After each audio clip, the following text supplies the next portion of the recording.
ভাই, সাংঘাতিক জিনিসপত্র হচ্ছে, কি হচ্ছে কিছু বুঝছি না। তবে এগুলো থেকেই তোমরা বুঝতে পারবে যে দেব কোয়েল জুটিকে দর্শক দেখতে চাইছে। এটার বা এই নিউজটার কতটা অথেন্টিসিটি আছে আমি কিন্তু সত্যিই জানি না, তবে তোমাদেরকে দেখাবো একটা জায়গা থেকে এই বিষয়টা পোস্ট হয়েছে। আফটার 10 ইয়ার্স দেব কোয়েল জুটি নাকি আবারও বড় পর্দায় ব্যাক করছে এবং সেই সিনেমা নেক্সট ইয়ারেই রিলিজ হবে। নেক্সট ইয়ার ঈদকে টার্গেট করে তৈরি হবে এই ছবিটা, এইরকমই কথা উঠে আসছে। তবে সেটা খাদান টু নয়, সিনেমাটা অন্য কোনো সিনেমা। এবার তোমরা ঘাবড়ে গেছো তো, বিষয়টা কি আমি জানাচ্ছি। হ্যালো এভরিওয়ান, আমি পৌশালী, চলে এলাম আরও একটা নতুন ভিডিও নিয়ে। আশা করছি তোমরা প্রত্যেকেই খুব ভালো আছো। শোনো, খাদান টু নিয়ে আমরা প্রচণ্ড এক্সাইটেড, এবং এরকম খবর বা এরকম কথা কোয়েলদিকেও বলতে শোনা গেছে যে ভালো গল্প বা চরিত্রটার ডেপথ আছে যদি কোয়েলদি মনে করেন, তাহলে হোয়াই নট, খাদান টু তিনি করবেন।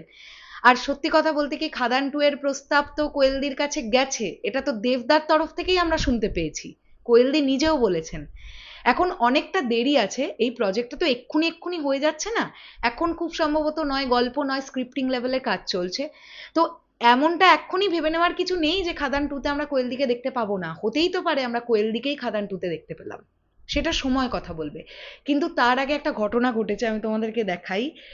ফিল্ম ন্যারেটিভ বলে এই যে পেজটা, আমি তোমাদেরকে স্ক্রিনশটটাও দেখিয়ে দিতে চাই, বিকজ আমি গতকালই এই স্ক্রিনশটটা নিয়ে রেখেছিলাম আর আমাকে 3-4 জন দেবিয়ান ভাই এটা পাঠিয়েছে যে দিদি এটা দেখো। ফিল্ম ন্যারেটিভ বলে এই পেজটি লিখছে, ঈদ 2027 অর পুজো, মানে আগামী বছর দুর্গাপুজো অথবা ঈদে নাকি দেব কোয়েল জুটি ব্যাক করতে পারে। এখানে লেখা, Dev Koel duo set for big screen comeback after 10 years. এবং এই ফটোটা পোস্ট হওয়ার সাথে সাথেই স্বাভাবিকভাবে প্রচুর রিয়াকশন আসছে। কেউ অবাক হয়ে যাচ্ছে, কেউ লাভ দিচ্ছে, কেউ লাইক দিচ্ছে। কারণ এই জুটিকেও তো আমরা অনেকদিন দেখিনি।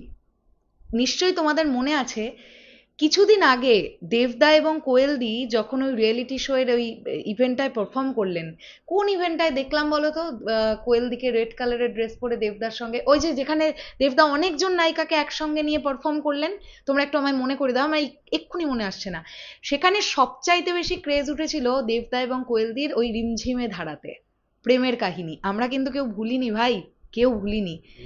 সো সেখান থেকে দাঁড়িয়ে আমরা প্রত্যেকেই এটা আহ, চাইবো যে দারুণভাবে এই জুটিটা ব্যাক করুক। অ্যান্ড আমার মনে হচ্ছে আহ, দেবদার কেরিয়ারের 20 ইয়ার সেলিব্রেশনে এই ইভেন্টটা হয়েছিল, আমি যদি ভুল না করি। যে দেবদা তার সকল নায়িকাদের নিয়ে, মানে ম্যাক্সিমাম জন নায়িকাদের নিয়ে অন স্টেজ পারফর্ম করেছিলেন। আমি ঠিক বলছি? আমার মনে পড়ে গেল আমি ঠিকই বলছি।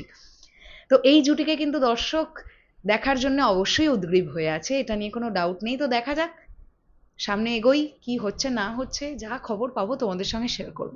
তবে এই জুটি যদি সত্যি আফটার 10 ইয়ার্স ব্যাক করে বড় পর্দায়, তোমরা বিষয়টাকে কিভাবে দেখছো অবশ্যই কমেন্ট সেকশনে জানিও। তাহলে এখনের জন্য টাটা।